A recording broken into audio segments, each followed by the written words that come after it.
Hello, ladies and gentlemen, with a very little introduction. Here is Sherlock Holmes, the Red-Headed League.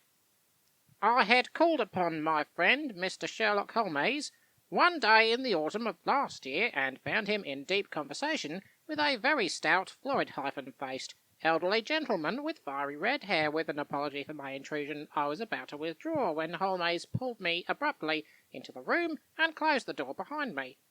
"You could not possibly have come at a better time, my dear Watson," he said cordially. "I was very afraid that you were engaged, so I am, very much so, that I could wait in the next room. Not at all. This gentleman, Mr. Wilson, has been my partner and helper in many of my most successful cases, and I have no doubt that he will be of the utmost use to me in yours also." The stout gentleman half rose from his chair, and gave a bob of greeting, with a quick little questioning glance from his small, fat, encircled eyes.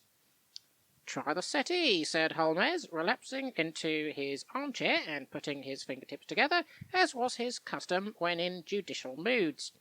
"I know, my dear Watson, that you share my love of all that is bizarre and outside the conventions and humdrum routine of everyday life. You have shown your relish for it by the enthusiasm which has prompted you to chronicle, and, if you excuse my saying so, somewhat to embellish so many of my own little adventures. Your cases have indeed been of the greatest interest to me," I observed.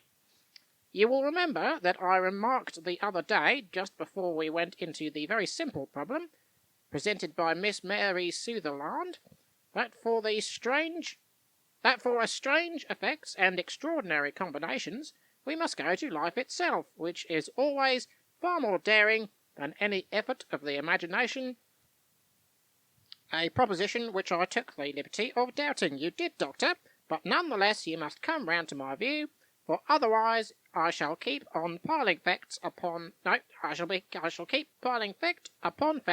on you until your reason breaks down under them and acknowledges me to be right.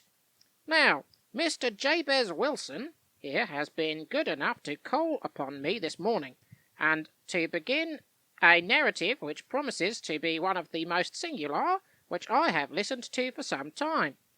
You have heard me remark that the strangest and most unique things are often very connected, not with the larger, but with the smaller crimes, where occasionally, indeed, there is room for doubt as to whether any positive crime has been committed. So far as I have heard, it is impossible for—" There you go, that was the first page of the Red-Headed League, or League, not sure.